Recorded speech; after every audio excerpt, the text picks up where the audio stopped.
everyone. We know that you could be listening to anything right now, and you've chosen to listen to an audience of none.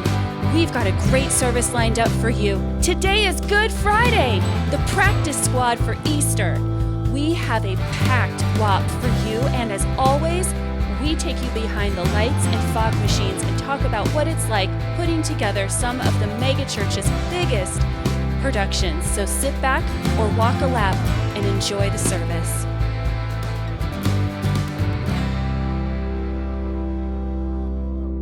Hey Joshua, how's your walk?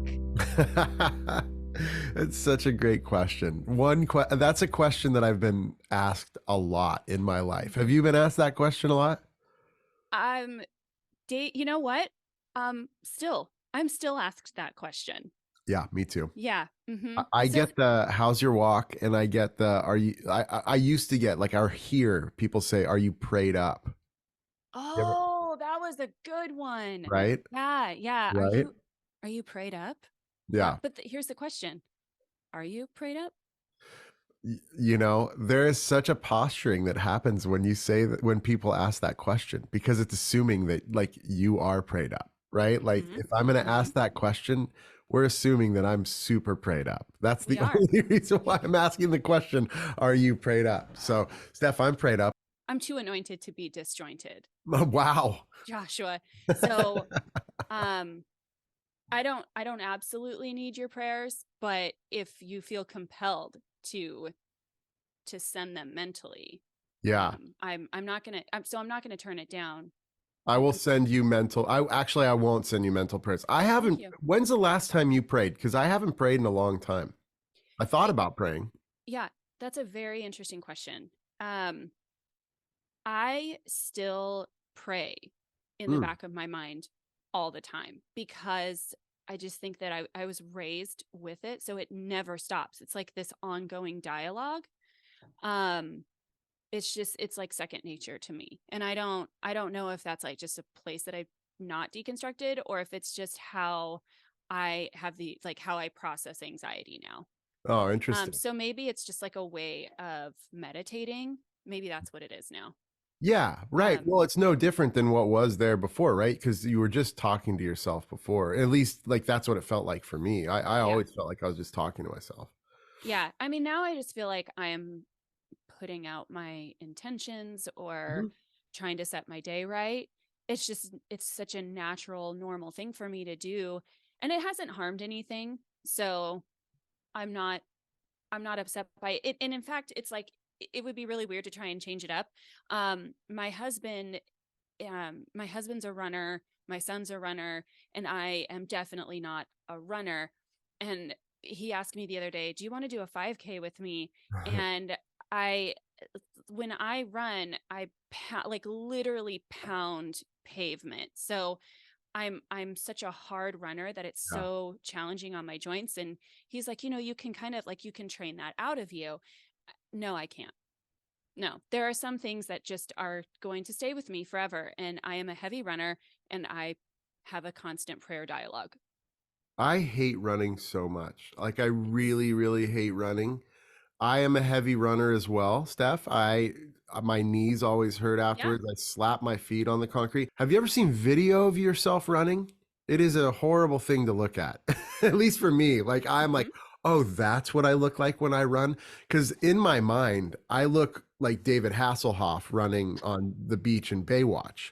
That's wild, because I'm Pamela Anderson.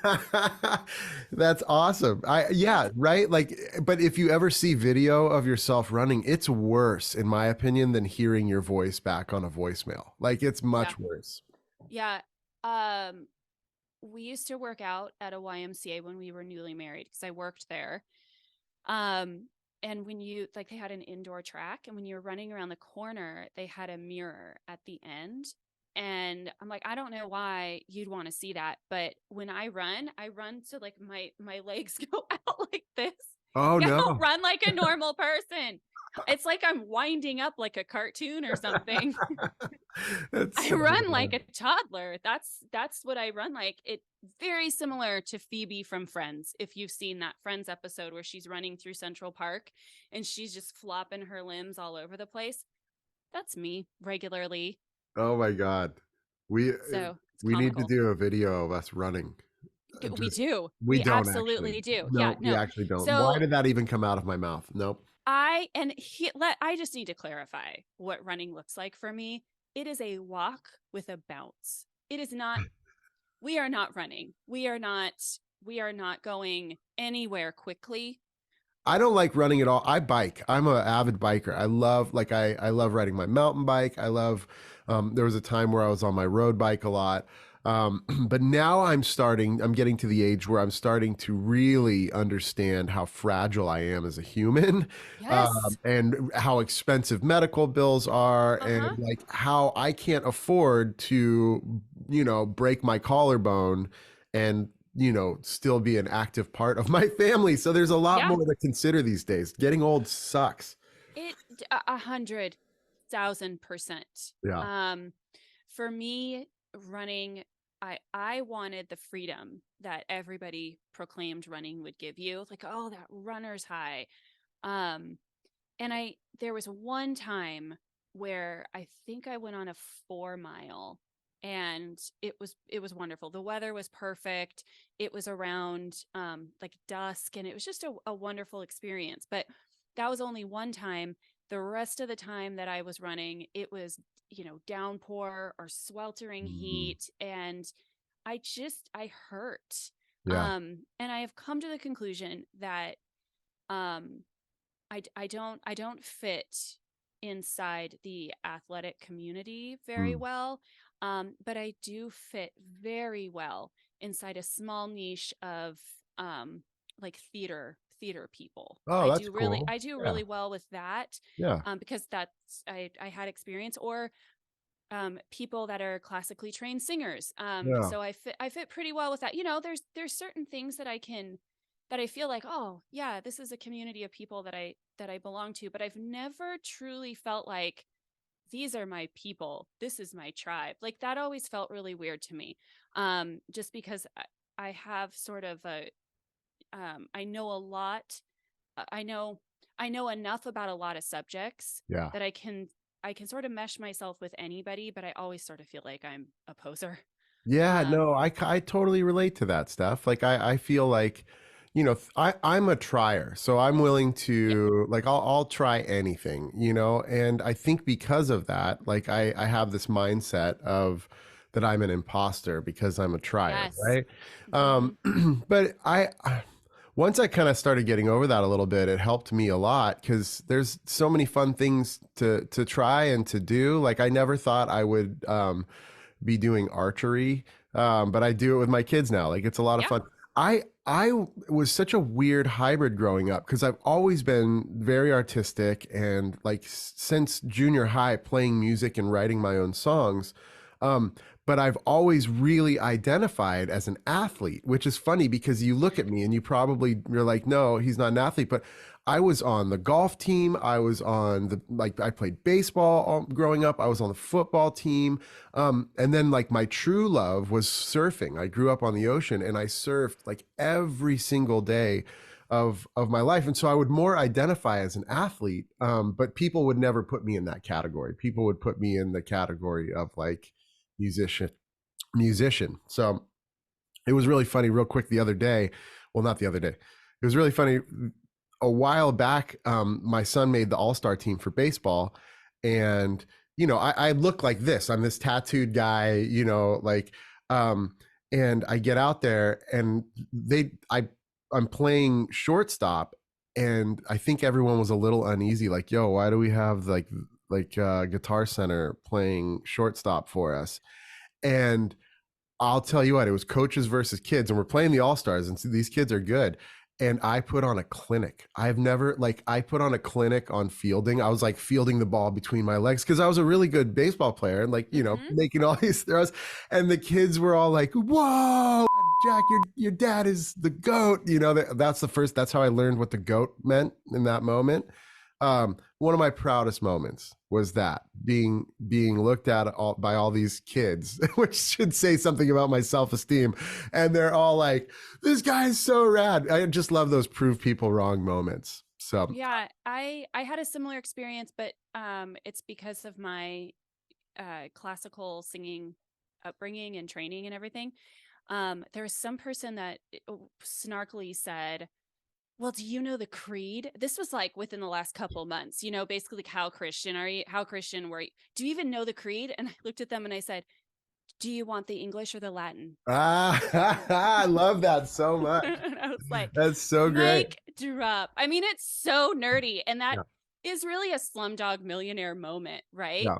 Because that's never, ever going to serve me in life at all. Like, Yeah. when am I going to need to break out into singing the creed from Schubert's Mass in G? Never, never. It's never going to happen. But in that moment, I was like, what would you like? Would you prefer the English or would you prefer the Latin? Is very satisfying. That's so good. I love that. Yeah, but I agree. Did you know that imposter syndrome, and I know, yeah, imposter syndrome is very typical of people that have religious trauma syndrome. That's a key trait of Interesting. religious, also a key trait of people that have either been raised by narcissists or have undergone abuse by narcissists. Wow. Okay. So, anyway, on that note, why Sign don't me up. let's just get into our WAP. Worship and praise. Wop, wop. Worship and praise. Wop, wop. Worship. Let's talk about WAP. Let's talk about WAP. I love WAP. I love WAP. Talking about WAP. I love WAP so much that I think about WAP when I'm walking around. I do too. When I'm in my car. I never stop thinking about it.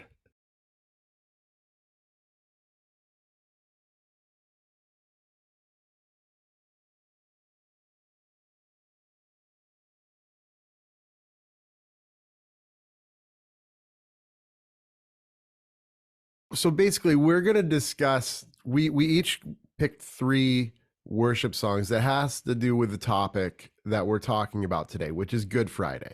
Mm-hmm. And I want to say we're going to like jump in and dissect Good Friday, but we're really not dissecting Good Friday. And we're looking at the Christian, like the evangelical megachurch culture, Good Friday kind of stuff, the stuff that we were immersed in. But I found 3 just stellar songs for this, and it looks like you did too. So maybe we go 1 and 1 here. Do you want to kick us off? I would love to. So I'd love that. Let's talk about Nothing But the Blood of Jesus. And before I start, I need to say something. The conditions behind these songs where they had to have the blood of Jesus in it. It had to be about blood or something about Jesus on the cross. Those were the conditions. It had to be bloody. Yes. So I happen to pick 3 that I really don't like. Every time I hear them, I hate them. So there's just that, and I'm gonna let it stay there. Yeah, hate's a strong word, and that's a big word. I support it. Okay. I am Stephanie, and I approve my message. Okay. I am your friend, and I will back you up on this. Thank you. So let's talk about Nothing But the Blood of Jesus. Mm-hmm. When I was in church, I had to, our printer was broken. So this is in the way back. This is circa 2006. Yeah. Our printer was broken, so we couldn't get the chord charts. So the guy that I was co-leading with, let's be honest, I was standing behind him. Of course. Although I got to tell you, he was forward thinking. Eventually he said, no, I want the women standing next to me. Wow. Wow. I know. A nice fellow. What a nice fellow. Okay. So I had to write out these lyrics. Obviously, I'm thinking his hand must have been broken, putting the woman in charge of clerical issues, but I'm gonna let myself believe the story I'm saying. So I had to write out Nothing But the Blood of Jesus over and over and over and over. So I just eventually said NBTB of J. So now I only see this as NBTB of J. So I'm gonna read some of the lyrics. Let's go. Joshua, what can wash away my sins? I don't know. Tell me. Nothing but the blood of Jesus. Whoa. What can make me whole again?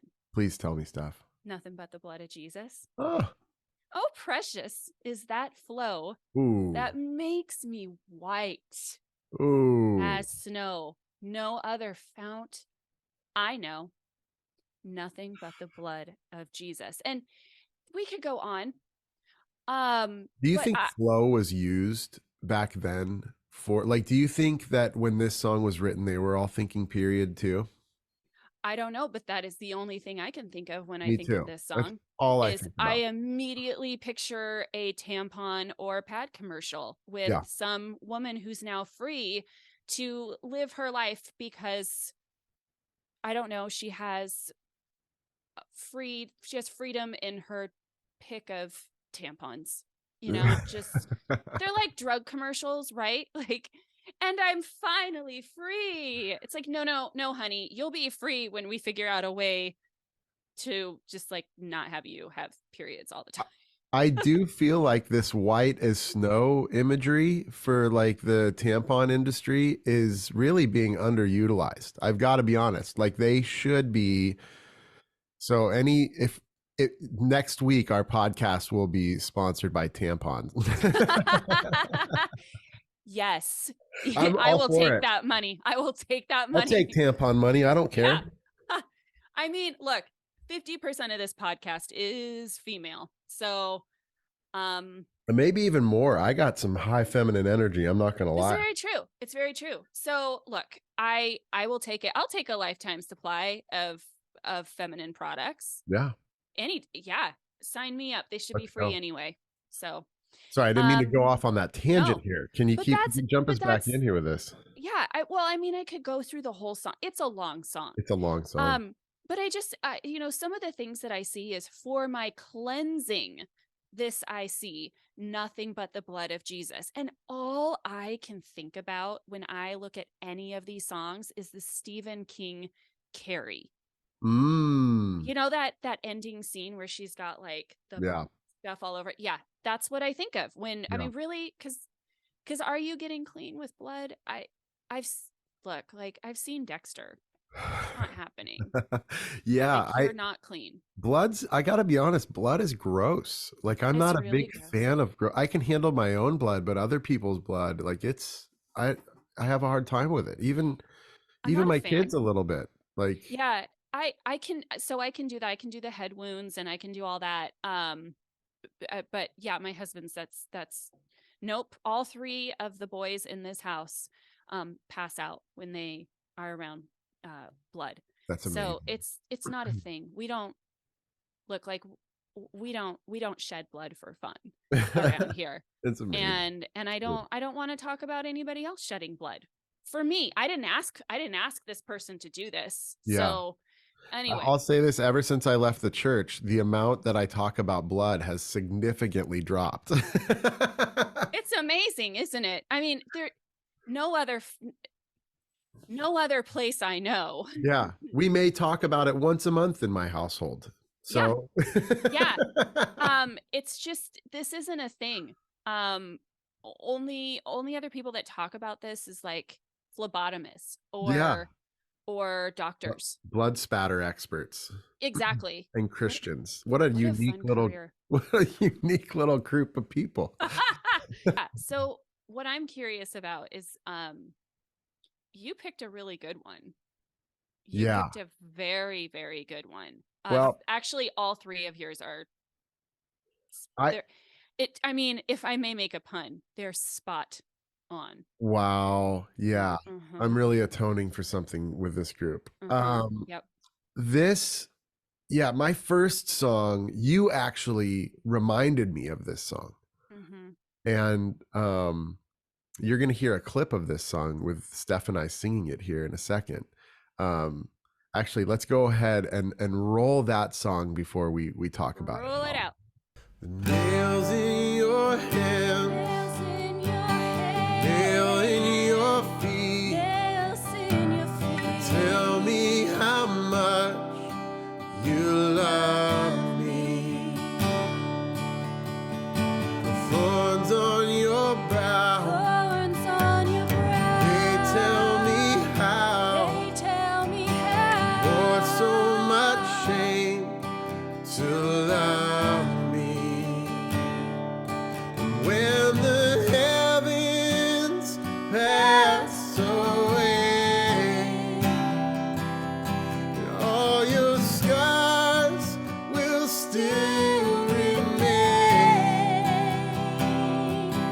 and forever they will say how much you love me.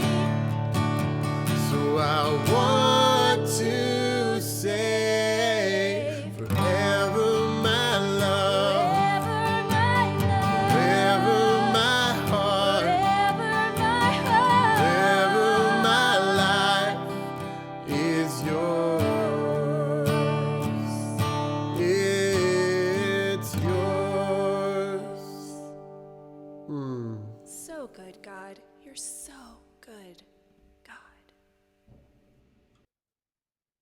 So that is one of the most manipulative songs I have ever heard in my life. And it's so funny.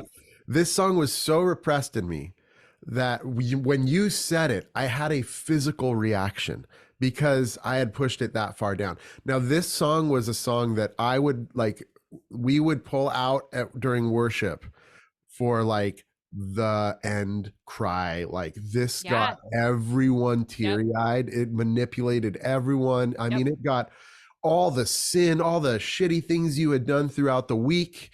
Just, you kissed your girlfriend and like you hate yourself because that's what you're supposed to do. And now you're singing about the death of Jesus. Let's get into this. Let's nails in your hands, the nails in your feet. So we got already, we're talking about like violence. We're going straight violence. Which can I just make a quick interjection here? If I'm correct, the way that they actually crucified people was that they had to put the nail in the ankles. Am I and the wrist, in that? and in the wrist, and then in the wrist rather than the hands. So already this song is theologically unsound. Okay, so we have the nails in your hands, the nails in your feet, and then the response is they tell me how much you love me. The thorns on your brow, they tell me how you bore so much shame to love me. And as the heavens pass away, I don't even know what the fuck that line means. No. And as the heavens pass away, all your scars will still remain. And forevermore they will say just how much you love me. And then forever my love, forever my heart, forever my life is yours. And then the song just goes on to continue to just make us all feel awful because we're essentially going like, I killed this dude. I killed this guy. And there's like, I don't see the worship in this song. I see the like, oh God, I am a awful human. Yeah. There's just a lot to unpack. Just this idea that like look, in the Bible, it states that we get a new body when we enter heaven, correct? Wouldn't Jesus like not have the scars on him? I don't know. I mean, I'm throwing that out there, but it just feels like he wouldn't, because if he did, then that I feel like that's not with the Bible, with that part theologically. And I'm just putting it together like in real time right now. I'm putting that together. So I don't think I ever, like when I imagine resurrected Jesus, I don't picture scars. Do you? No. Yeah. Never. So this is messing me up a little bit. And then what kind of scar would form in 3 days? Like is it I mean, did he get some like? Did he go up and get some special like Sky Daddy juice that made the scar like form like movie fast? The original Neosporin. God took a little bit of spit and just rubbed it on his Yeah. son's. He's like, whatever. I got this. I got you. Oh man, yeah, we're probably going to hell for this. Easily. Yeah, I could Absolutely. smell diesel. That's the bus to hell pulling up for both of us. So Yes. Yeah. yeah, Um, stick it's around. We will get to some more serious stuff with this. Please stick around. We are not all about just ripping things apart, but no, definitely not. We're just taking the songs that we absolutely have disdain for. And the next one would be Here I Am to Worship. I loathe this song, and I actually repressed this. Did not remember it until I was talking with you the other day, and I said, "What is that song?" It's so the male on this song, the male lead, because there's no, I mean, again, we're talking early 2000s. This is you're not a female lead is not happening. yeah, There's a part on here. It's first off, it's Here I Am to Worship, and it starts out as Light of the World. You stepped down into darkness, so good. opened my eyes, let me see beauty that made this heart adore you, hope of a life spent with you. Here I am to worship, here I am to bow down, here I am to say that you're my God. You're altogether lovely, altogether worthy, altogether wonderful to me. King of all days, oh so highly exalted, glorious in heaven above, humbly you came to the earth you created, all for love's sake became poor. And then we go into the rest of it. But Yeah, then the big, the bridge, the chorus, I'll never know how much it costs to see my sin upon that cross. Actually, you will know, because if you also do the nails in your hands, you're going to get a pretty good view yeah, of what that was. So I think that if you do these back to back, it works. You yeah. form the whole picture, right? So you've got like, oh, he stepped down into darkness and was so poor, and then he was brutally beaten to death. Like, it's just that's a service, Joshua. That's horrible. These aren't bedtime stories, and yet we invite kids. Think about this. How many times were kids invited into big church to worship, and you're singing Oh, these songs? Like, yes, what all the the heck? time. Toddlers, like, Yeah. the nails in your hand, and they're so cute, right? They're sitting up on their parents' shoulders, and they've got their hands up. This is wrong. This Yeah. is wrong. It's so Anyway, wrong. Here I am to worship feels like I always thought about this about the song. Um, it feels like the verses are just like placeholders to get to that chorus and then ultimately to get to yeah, the bridge. Like it feels like a shell of a song.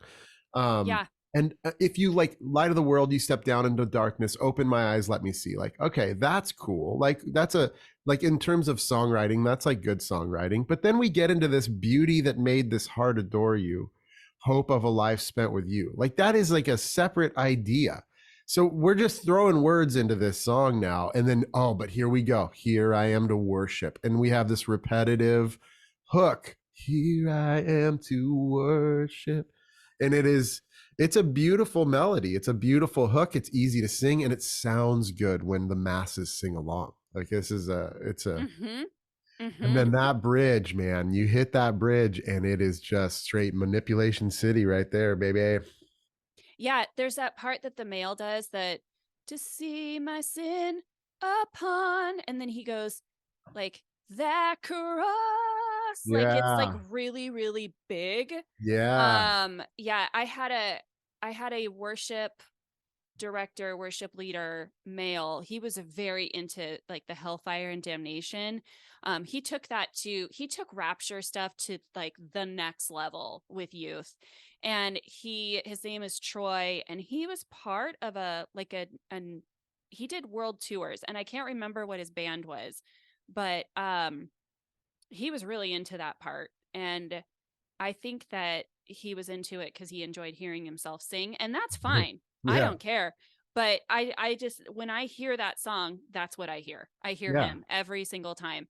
Mm. And he just loved this song so much. So, yeah, it's a great one. I'm going to be honest, it pales into comparison with the song that you're going to share. I've never, I got to say, I've never heard this song before until you introduced me to it, and I was typing out the lyrics so that we could read this. Yeah. And um I felt like shit afterwards. You I was just should. like, I this mean, is you like a should. terrible song. This is a terrible song. So It really is. yeah. This is the epitome of worship music. Like this is Yep. like, especially back then, like in the 2000s, like this Yep. is it This it is is. Reformed theology at its Calvinism at its Have finest. you ever tried to like, have you ever gone to like a party or like some event or something, you've done something fun and you have the time of your life, and so you immediately think like, I'm going to go recreate that somewhere else, and you try and it fails miserably.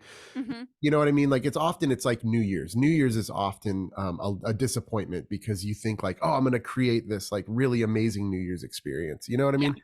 Yeah. This song felt like it was at the tail end of this like super manipulative like tactic in worship music of making you feel like you're the worst person in the world. Like this is a product of all the other songs and like the waste that comes from them. Mm-hmm. I am nothing. This song's called Overwhelmed.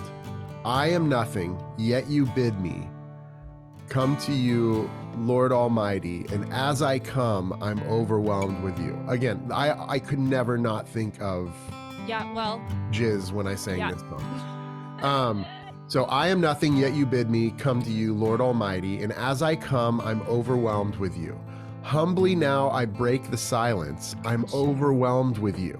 I am weeping in your presence. I am overwhelmed with you. I'm so wretched, overwhelmed with you. And your blood of redemption is covering my shame. And your voice that shakes the heaven is covering my shame. Here we go. This line right here is, and as you catch my tears with your nail-scarred hands. Again, bad theology. I'm overwhelmed. Okay, yeah, so that one's just awful. You have another one here that's a doozy. I'm excited to hear this. Yeah. Yeah. Okay. White as snow. Whew. Yeah. This song is so triggery. It's a bad one.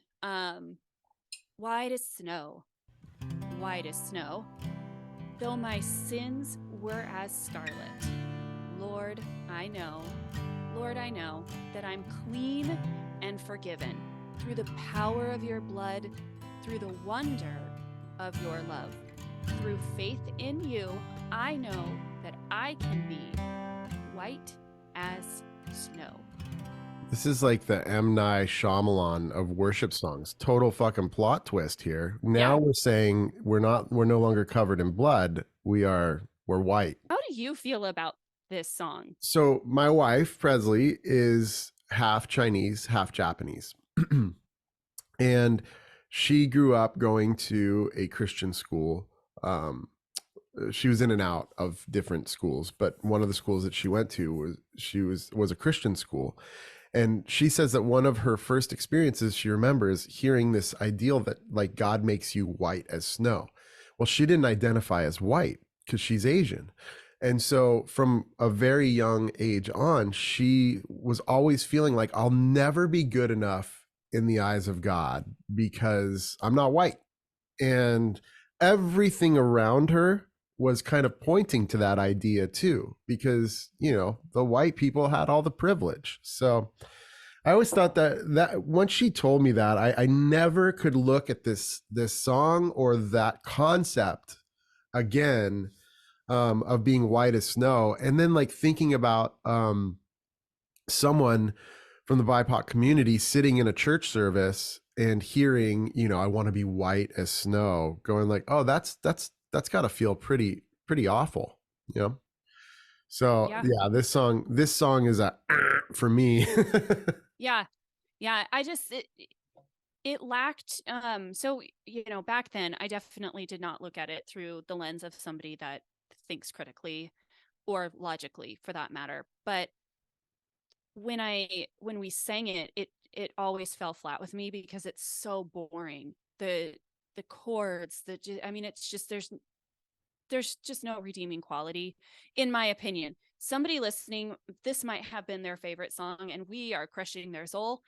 But for me, it was very boring.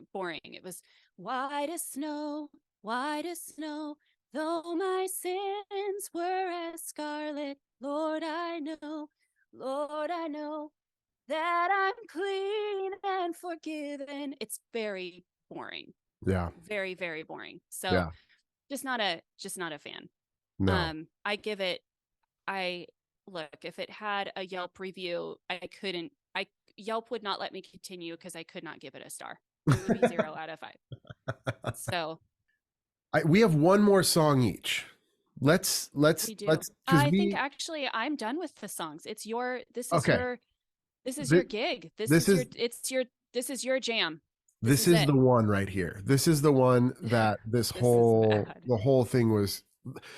This is an old hymn called "There Is a Fountain Filled with Blood," and for some reason, my old senior pastor loved this song. I don't Says know a lot why, about him. and he Says always a lot wanted about him. me to do this song.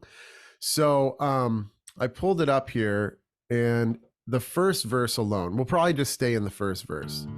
There is a fountain filled with blood, drawn from Emmanuel's veins. Oh my God.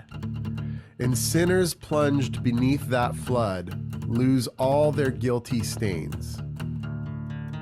It's like the Marilyn Manson of Christianity. Like the worship leader Marilyn Manson wrote this song. And then we jump to this is a Good Friday song. We jump to the dying thief rejoiced to see that the fountain in his day, and there I may, though vile as he. So now we're saying we are as vile as the thief on the cross. Mm-hmm. Wash all my sins away. This whole song says blood. There's a lot of blood, a lot of cutting veins, and it's a weird song. But I think this segues perfectly into Good Friday, our Good Friday talk about it. We're going to talk about Good Friday. And again, I want to remind everyone, we're not hitting Good Friday from here's what the Bible says about it on a deep level. Here is the Greek here, we're not going into all of that. We're speaking from what we witnessed culturally within white evangelicalism, and specifically the megachurch. And so we have quite a bit of experience with Good Friday, but I would say our experience with Good Friday is weird. But I think a lot of people's experience with Good Friday is weird because when you look at it, you have so many different extremes. You have the people that are actually crucifying themselves in front of large gatherings of people. Have you seen that? Have you seen those videos of people doing it? It's wild. Yes. People do it in the Philippines, I think, and a bunch of other places, but they will do full on crucifixion, nail. They get away with it by, I think they tie the wrists to the cross, but they'll still send a nail through the hand.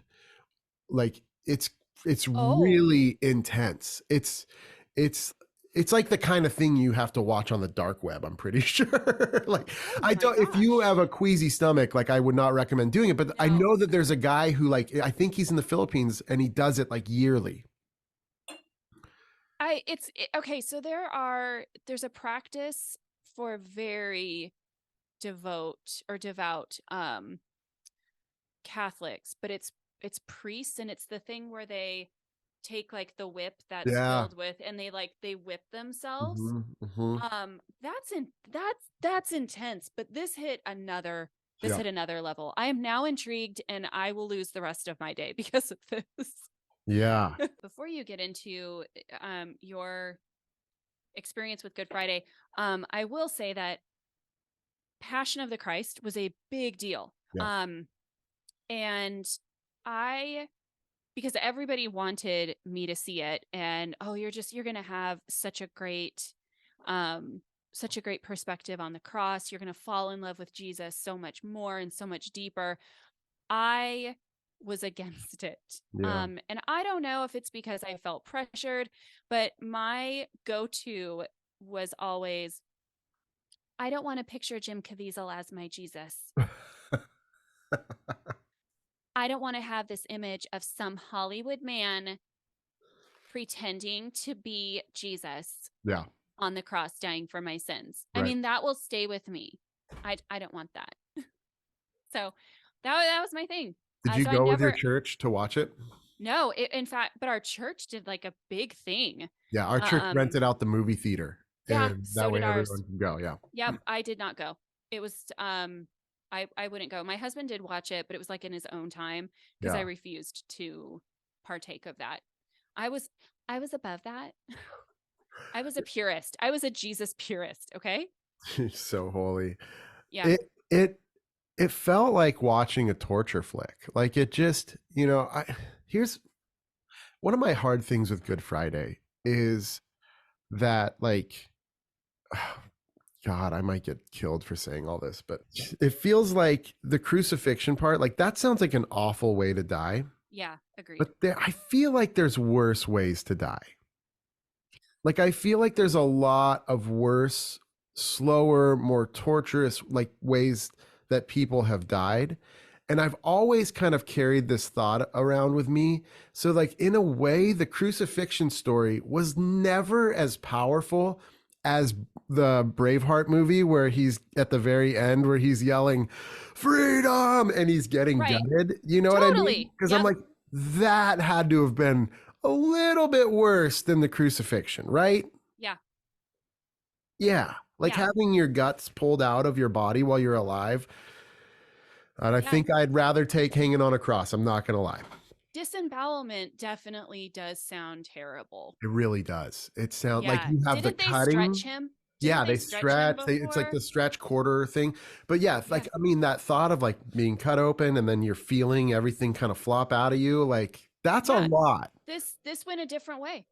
This turned a different way in this whole thing.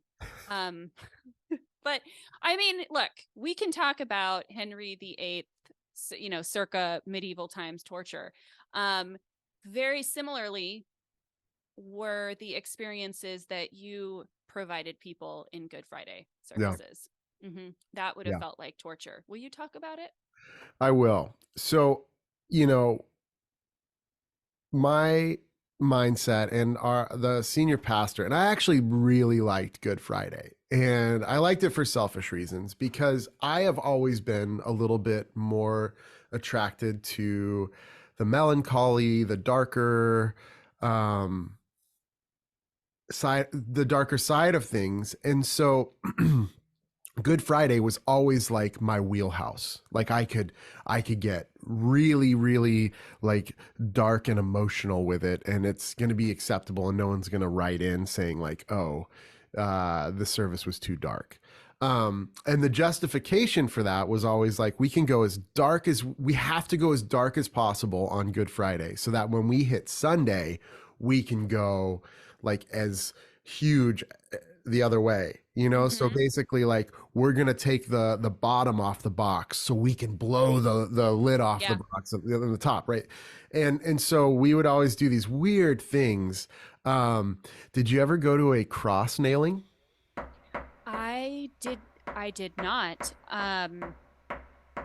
I did not experience any Good Friday service. Actually, that's something we never did. Yeah. Um, I know that I had a church that they put an empty coffin in the front, but we did not attend.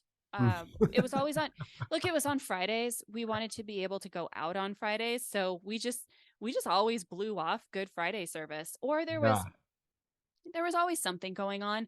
And I knew that I would have to really be at the top of my game for Easter.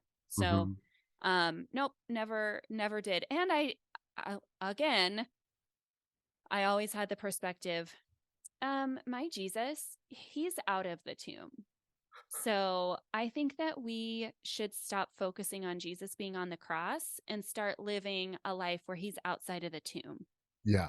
Well, but let's talk about that, because that is something that I actually like now that I'm removed from it. Like I Mm-hmm. have deconstructed a little bit, and I'm looking at this, and I have to be honest, it feels weird to be celebrating someone's death birthday.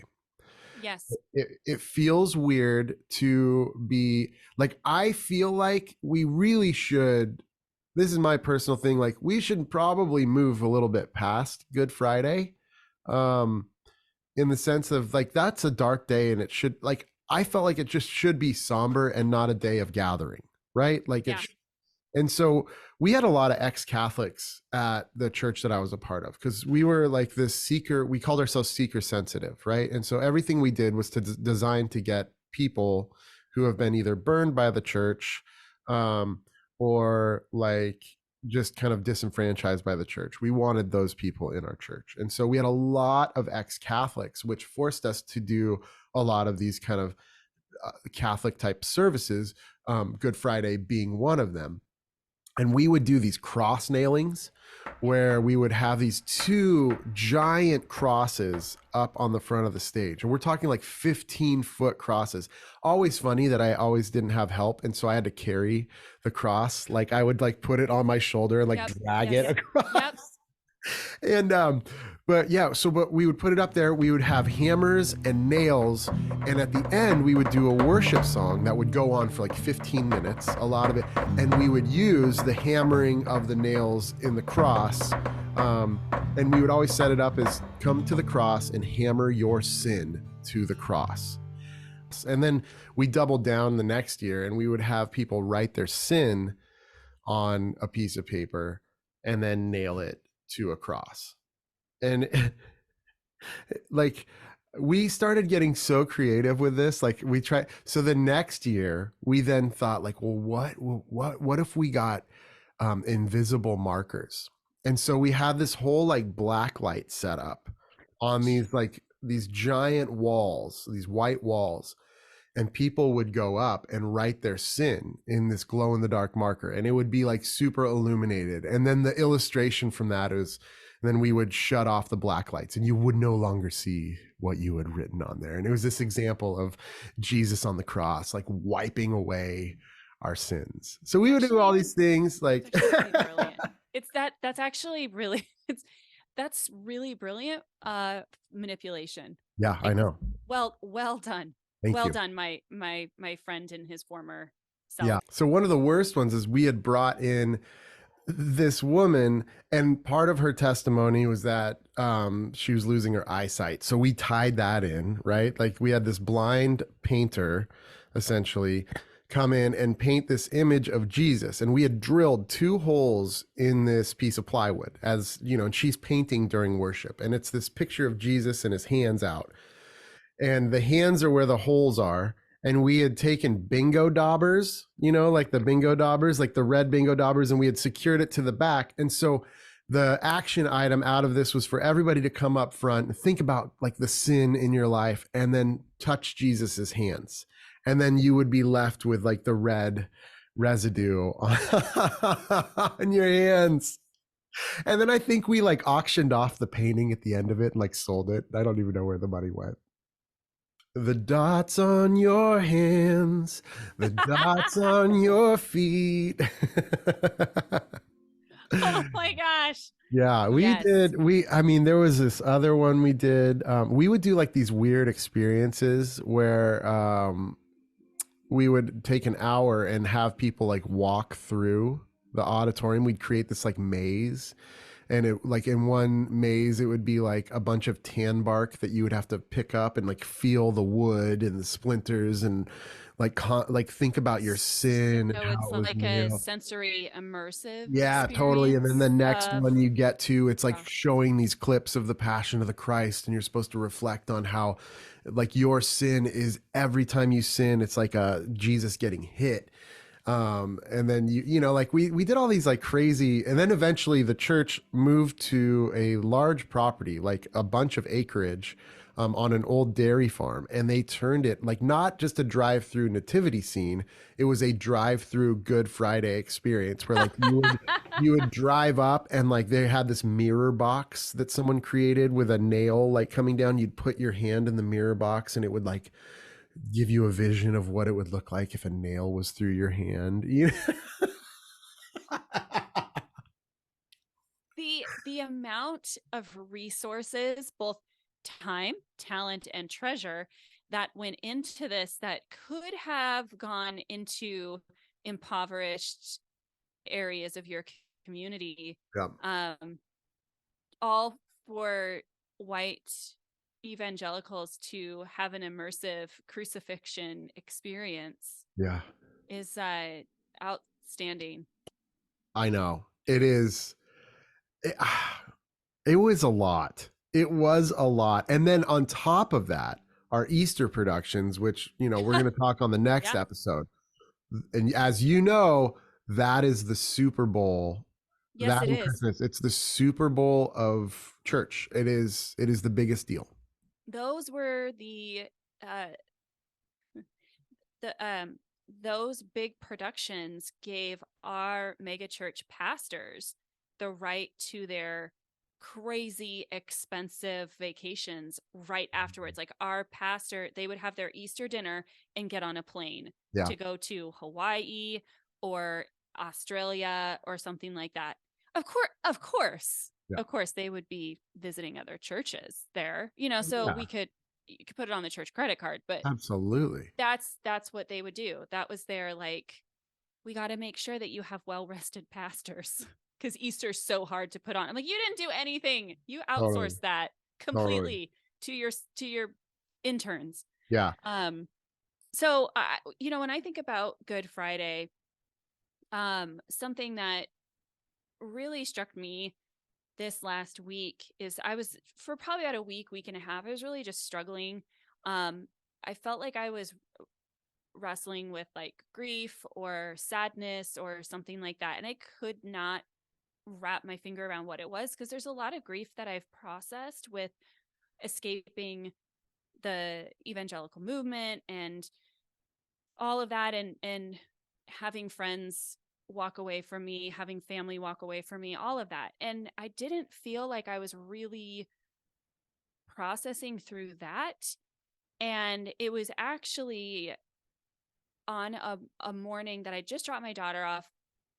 And there's a song that you have written, and I was listening to that song, and there's specific lyrics in that. And all of a sudden, it just hit me that I'm not just processing grief about leaving or escaping. That's not it at all. I'm processing the grief. I'm feeling the grief, not only my own, but yours and Mm. so many other people that follow me on TikTok that share with me their experiences of what they gave up to be inside the church. Yeah.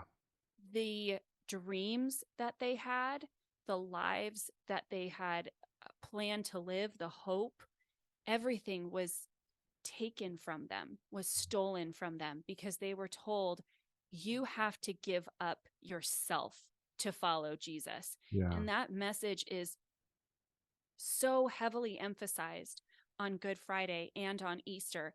And then it's celebrated. It's like, look, Joshua, you gave up this incredible music career where you could have gone all around the world. You could have been self-sustaining. You could have this, and this, and this. But look at how we manipulated you into giving this up. Mm. That's really, really violating. Yeah. That feels violating. Like it feels so gross. I think of the things that I wanted to do. I wanted to, when I was newly married, and again, I got married when I was 20. So when I was newly married, I saw that they were holding auditions at a local theater, and it was for The Sound of Music. And I wasn't too far out of my competing vocally phase. So my voice was still really well trained. And Yeah. so I called them, I got all the audition stuff. And then I remember talking to not just my husband, but talking to other people in the church, because what I need people to understand that maybe weren't part of the evangelical movement is that in this high control religious structure, you didn't do anything without talking to your quote accountability partner or your pastor or Yeah. your women. Like for me, it was a woman's leader, You couldn't that trust sort of yourself. thing. Yeah. No, you can't trust yourself because your thoughts are corrupt, because your heart is bad. Yeah. And um yeah, there's a plethora of scriptures that we can drop in. And you have to show your work, right? Yeah. Like that part of that is a posturing. So you can say to the other people, like, hey, I've already done this. Like, help, I Yep. need to, you know what I mean? Yeah, absolutely. You needed that validation. So I talked to different people, and it was, no, I can't go into acting because I'm now a married woman and I can't kiss people. I can't have even just the look that I could be in a relationship, even if it's pretend, even if I'm acting, that I can't make it look like I have feelings for another person, because there's a scripture that says I need to keep away from the appearance of evil. So it was it, like that. That was done with. I was not going to go. I was not going to act. I was not going to try out. And I was told, what greater honor is there than to use the talent that God gifted you? God gifted you with the gift of song, Mm. and He wants you to use that gift to expand His kingdom. And that was the, for better lack of terms, the nail in the coffin. And it was the end. Yeah. But I was made to believe it was the beginning, and where I really just gave up all of me, just gave up my identity, gave up my strength to basically embody this victimhood, this weakness. And it's anyway, that's what I was feeling. And once I could identify with it, I could process through it. Mm-hmm. But it really, I think that that's the thing that impacts me a lot right now when I hear about the stuff that people gave up for the sake Yeah. of this movement, of this cult.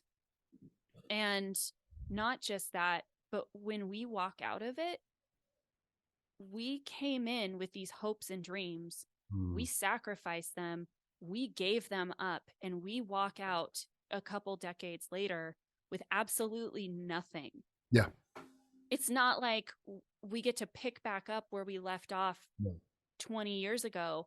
We don't have that. We have nothing. Like for me, I had the wherewithal to bypass a lot of people for basically permission to get my degree. So thankfully, I got my degree, but I have nothing on a resume Yeah. because I sacrificed everything. I didn't work. I was a good Christian wife. I mean, there are other reasons why I didn't that have to do with my kids. So I'm not going to go into that. But still, it's just, I have nothing on my resume. So it's not like, oh, look, this is so awesome. You have a degree. How great is that? Yeah, but it's basically unusable Yeah. because I have nothing to show for it. It's like I took a 20-year nap, and all I can say is that I have I volunteered in my church, but I can't give you references because they excommunicated me. Yeah. You don't Um understand. It was like a cult. yeah, like I can tell you all about cults. I can help you escape from one. Do you need help Yeah. escaping from a cult? But that doesn't look good on a resume, Joshua. I know. So, especially I can't speak for you, but I can speak for so many women that we leave this and we sacrificed our hopes and dreams, and then we leave and we have nothing. Yeah. And here we are, and we're trying to rebuild. But the religious community has disowned us, and then the corporate world doesn't take us seriously because we Right. don't have the resume. And I mean, I can add, and then you add in the fact that I'm a woman, and I'm a mom, so already there's some issues there. Yeah. um it's just been a very interesting They have a spot for Right. you open in the children's ministry to Oh, serve. thank God. It's going to Yeah. be, you know what? It's going to be like the corp, like Microsoft has an opening in the daycare. Yeah, right. But hearing you say that, yeah, it's powerful. We used to do this thing at our Good Friday services where we would ask people. We were all about these like these motions, like do this thing, and we would have people like take something on yourself, like a physical representation that you may have, whether it be in your wallet or something you're wearing, and bring it to the cross. Right. So, a lot of people would put their wallet and they'd go get it again. We'd build these altars and they'd go and put a lot of people would put their Hmm. wallet, like I'm giving my finances over to God. Um, and I remember I would always go up and put a guitar pick and being like, I'm handing this over to God. And in a lot of ways, these Good Friday services felt like I could justify the giving up of my career and all that stuff. Hmm. Yeah. I think that for me, there was always this idea that the more you gave up, the bigger your, like the better you were, right? Like there was bragging rights. And I was always promised the more you give up, like you're going to get that back tenfold, whether it's finances, if you gave up a relationship, if you gave up, whatever it was, God was going to give that back to you because it says in his word that he's going to do that. And if you believed, like you and I believed, I mean, I just, without, without doubting, I believed that. Um, and obviously here I am now, and that it didn't work, but because I don't have tenfold of the finances that I gave up. Um, but it's so anyway, it's just it's sad. And it's a process of grief for sure. Um, but it's a good thing to, for me, it shows that I've reached a deeper space of healing, and it's no longer surface. Yeah. It's interesting in looking at all the Good Friday stuff. It kind of brought some emotions up in me. Made me think about like I did used to really love the Good Friday service, but I think it was because it justified a lot in terms of what I had given up and felt like it made me feel good about giving up all these things in my life, giving up this desire to want to be a touring musician and all these things. Um, but ultimately, kind of like what we were talking about on the last podcast with Lent, I think Good Friday is a really important reflection. I do, but I Yeah. think I think much like everything that the church does, especially white evangelicalism, like what the church does is it takes something that is meant to be more like personal and it makes a spectacle out of it. Like I felt like in the services, like reflecting back on a lot of the services that I did and was a part of, reflecting back, going like, I think those moments were meant to be more personal and more reflected on individually and alone, like the mourning of someone who has died, Yeah. right? Because ultimately we know it leads to Sunday. That's what, or the Christian thought is that, Good Friday leads to Sunday, which everyone knows if you're a Christian, Jesus rose again, the resurrection, right? So it should just be, in my opinion, a pit stop towards the ultimate goal, the ultimate big deal, which is the resurrection, rather than this big spectacle that it's made out to be in some areas of the church, like a human nailing themselves to the cross. You know what I mean? Yeah, I feel like, or I think that we are the white American evangelicalism has supersized the just everything with Yeah. church, particularly mega church culture. They've sensationalized and supersized it. I agree with you. For so many people, Good Friday is a beautiful practice of self-reflection, and um, I think I think acceptance of where they are at. and a reminder of not not only where they're going, but this beauty of redemption. That's a reminder that they always have another chance.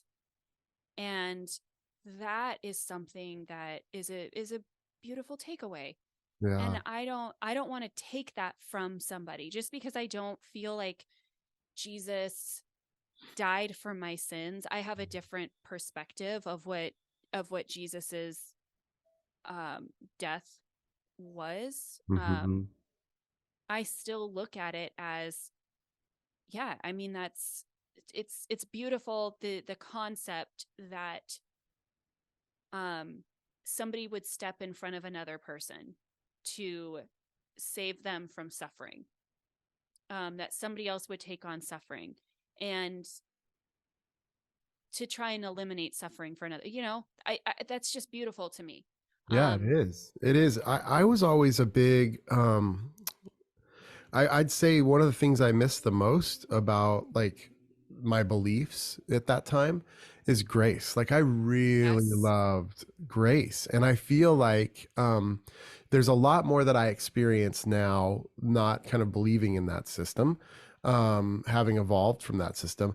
But none of it feels like grace. Like now there is an ownership of my life that I really, really need to take ownership of, so to speak. Um, and grace fits in there, but it's more of the grace that I give myself. Yeah. But not having that safety net of, well, God will forgive me, God will catch me.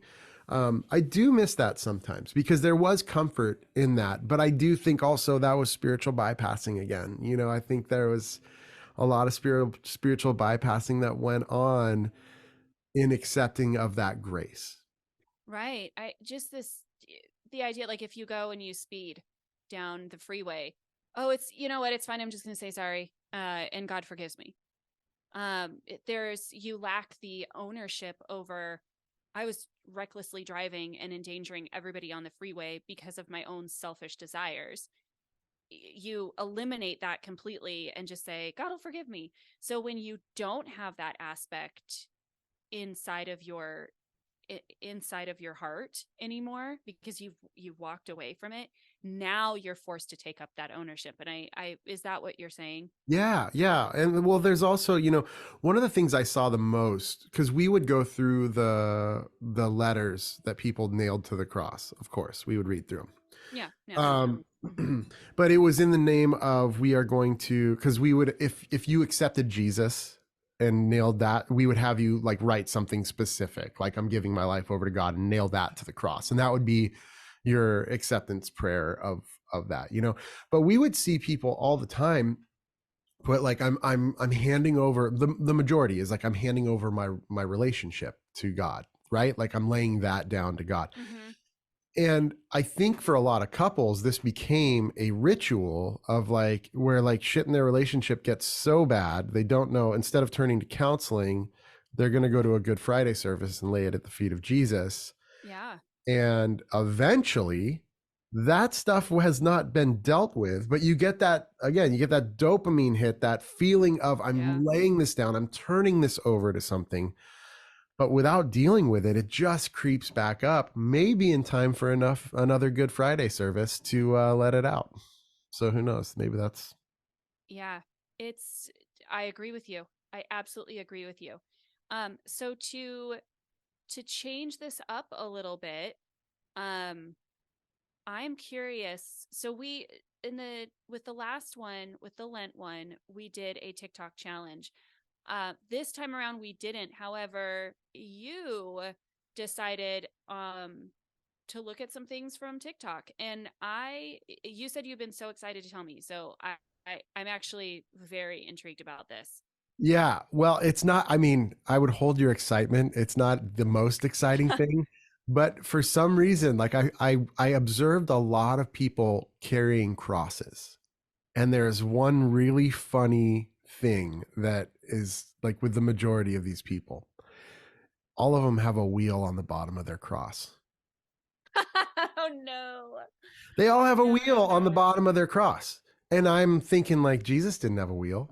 Like No. Jesus did not have a wheel on the bottom of his cross. And Jesus so, did not have a wheel. yeah, Jesus did not take It, the wheel in that moment. no, no, absolutely not. Thank you for saying that, Carrie Underwood. Um, question for you though. Um, what is Pastor Tristan doing for Good Friday? Whipping himself. Yeah, Pastor Tristan is going to let everyone know that he is whipping himself while he yep, expects everyone to be giving a little extra to keep the lights on in the building, you know? yeah. I love it. I love it. So, What about Pastor Krista? What is Pastor Krista doing to prepare for Lent? Or is this just, is she just above? she's getting her nails done. No. Yeah, she's getting her nails done because she, instead of talk, like she just feels like she needs to experience Good Friday in a personal level.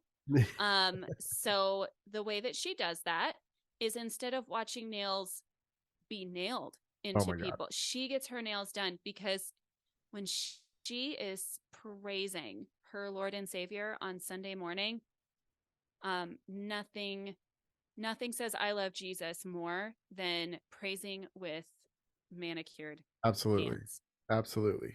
because they are the nails on her hands. And she also gets a pedicure to coincide with the nails on her feet. Pastor Krista's naughty. She's, She's look, naughty. I'm not gonna lie. I don't think she believes She's a bad anything that girl. she says. I don't think she She's a does total either. she's a total Christian bad girl. Like, look, I'm not saying it, but I think she might be the original wet t-shirt at summer camp. Because Pastor Krista girl, absolutely has been baptized 3 times, and 2 of those times she's worn a white T-shirt into the tank. Like, Pastor Krista 100%. Yeah. is the reason why churches started giving out shirts during baptism, so like we didn't have those kind of problems. Yes. That is absolutely that is absolutely her character.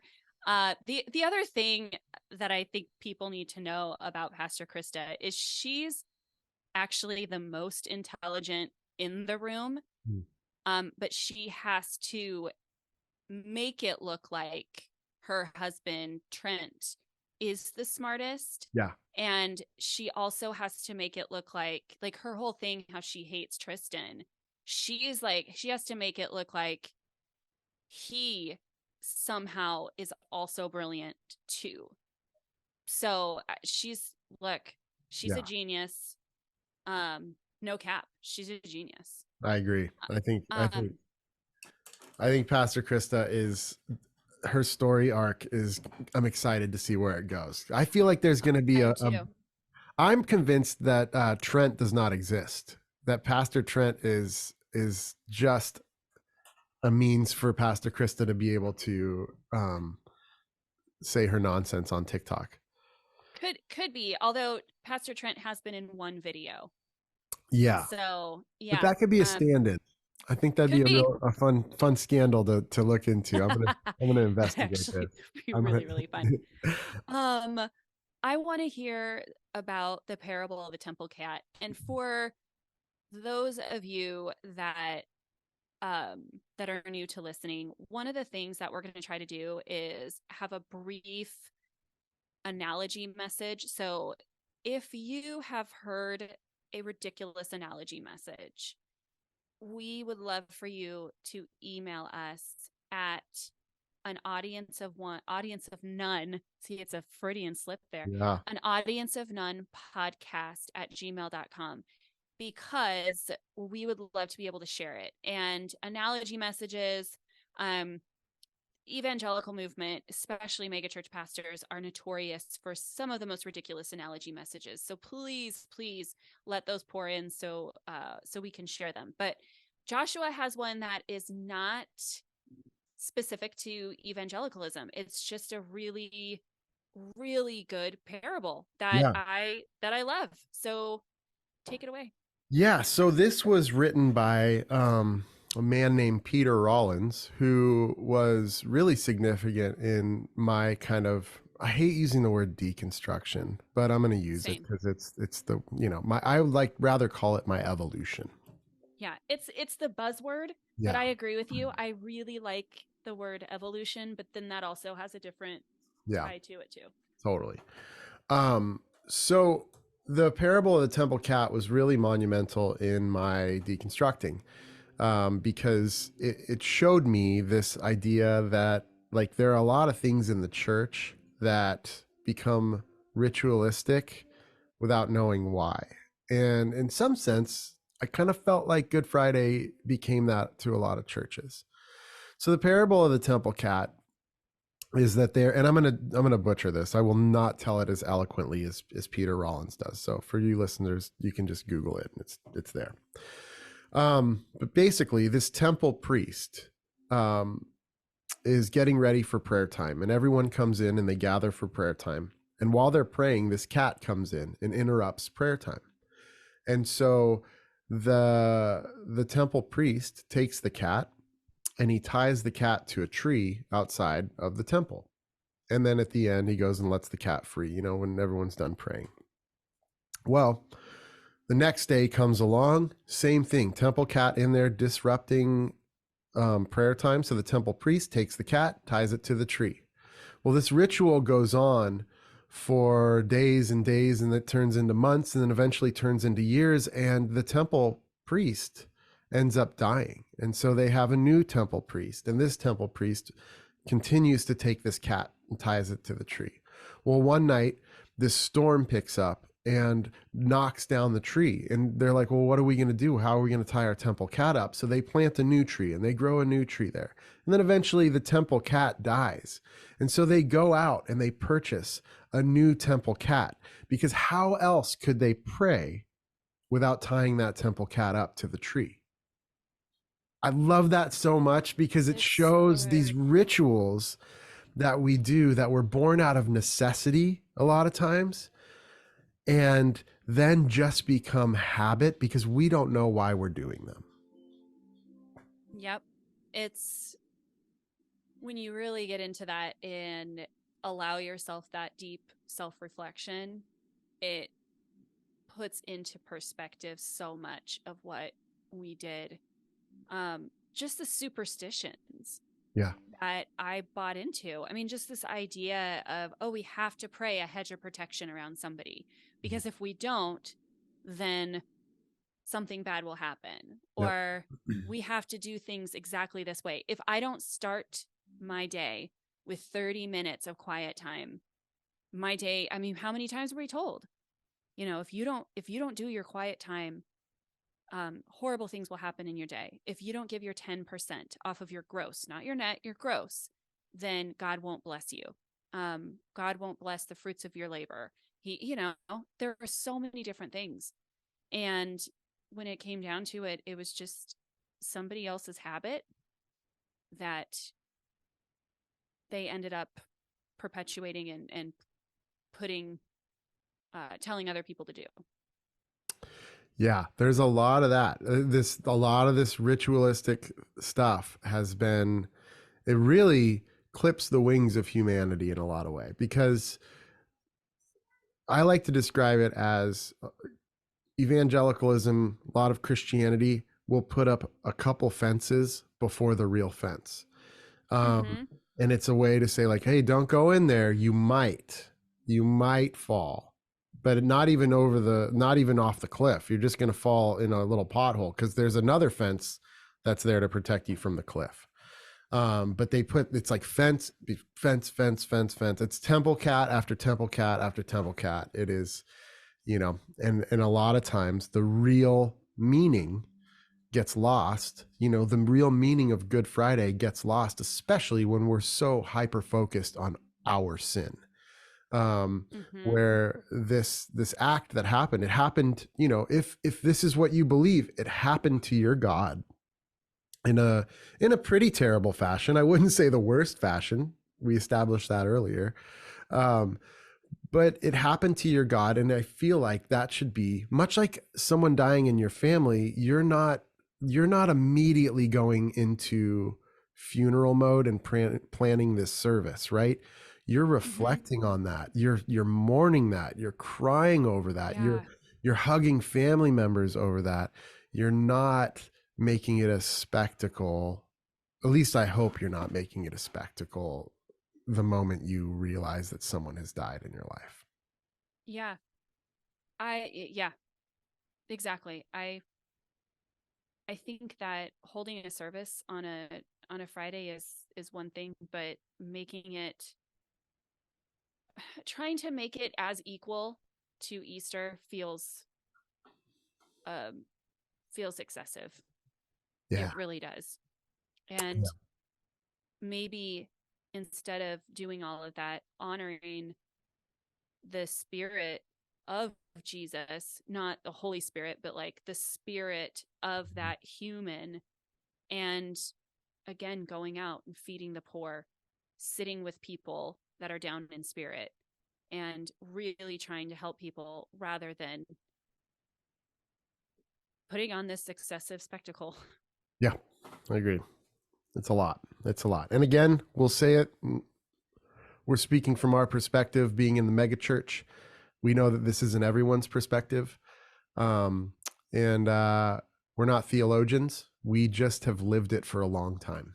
So thanks so much for listening to this. And we'll catch you next time when we talk about Easter. Though my sins were as scarlet. Hey, thank you so much for listening to an Audience of None podcast with your hosts, Stephanie and Joshua. There are a ton of ways for you to connect with us, so follow the links below and please slide into our DMs. Say what's up.